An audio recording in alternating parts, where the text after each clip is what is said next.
Romantic হবেন স্ত্রীর সাথে। বিশ্বনবী মা আয়েশার সাথে দৌড়াদৌড়ি করতেন রাতে। সহিহ হাদিস। একদিন বললেন চলো কে দৌড়াতে পারে, ওটা কে ধরতে পারে। দুইজন দৌড়, বিশ্বনবী আস্তে দৌড় দিলেন, মা আয়েশা আগে ধরে ফার্স্ট হলেন। ওমিয়া বিশ্বনবী যদি জোরসে দৌড় দেয়, পৃথিবীর কোনো পালোয়ান নবীর সাথে দৌড়ে পারে? ইচ্ছা করে জিতায় যায়, ইচ্ছা করে। মা আয়েশা খুব খুশি, বিশ্বনবী চাইলেন একটু খুশি হোক, জিতায় দিলাম আর কি, সমস্যা কি।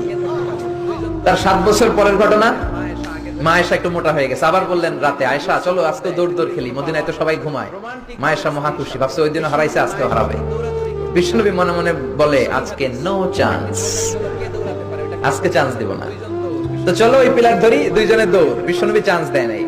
সাহাবারা বলতেন বিশ্বনবী যদি ঘোড়া হাঁকাতেন, জোরে ঘোড়া হাঁকালে 1-2 মিনিটের ব্যবধানে সাহাবারা বলতেন আমাদের ঘোড়াগুলো পিছনে থাকতো, সামনে দেখতাম আমরা শুধু ধোঁয়া আর ধোঁয়া।